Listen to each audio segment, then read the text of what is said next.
Selamat pagi anak-anak. Hari ini kita akan belajar PKN.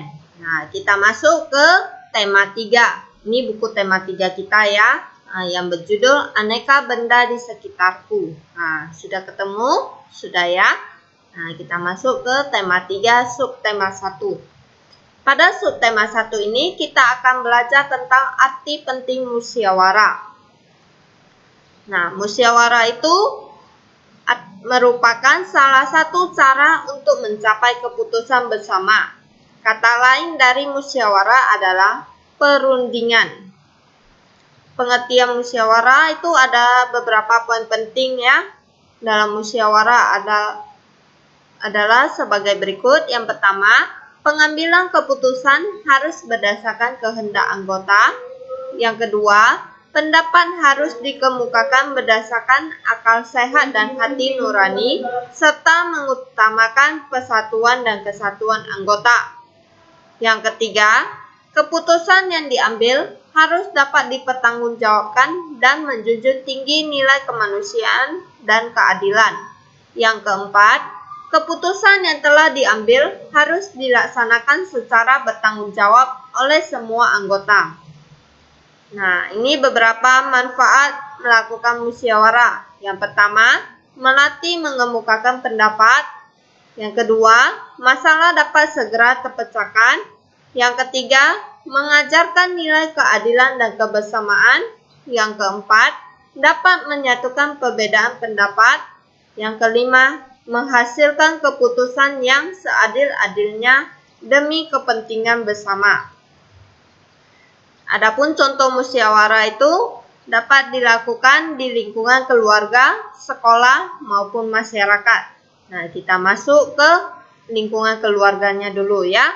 Contoh-contohnya itu yang pertama, pembagian tugas untuk membersihkan rumah. Yang kedua, musyawarah menentukan tempat rekreasi.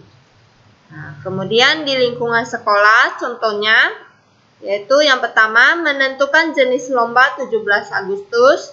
Yang kedua, menentukan jadwal tiket kelas. Kemudian di lingkungan masyarakat, contohnya yang pertama, musyawarah pembagian jadwal siskamling. Yang kedua, musyawarah perbaikan jalan desa atau komplek. Kemudian kita buka halaman 45. Nah, kita menjawab soal-soal ya. Yang pertama, apakah setiap anak boleh memberikan pendapatnya saat musyawarah? Ya, setiap anak boleh memberikan pendapatnya saat musyawarah. Yang kedua, mengapa kita harus memberikan pendapat saat bermusyawarah? Karena dengan pendapat yang kita berikan akan membantu memberi masukan dalam musyawarah.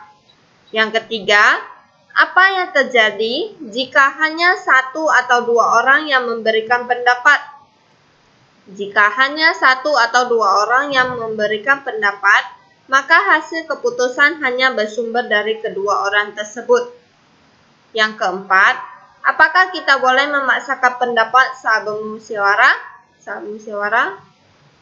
Kita tidak boleh memaksakan pendapat kepada orang lain saat musyawarah. Yang kelima, tuliskan pengalamanmu tentang musyawarah. Apakah menurutmu musyawarah sudah berjalan lancar? Nah, contoh dalam kegiatan musyawarah.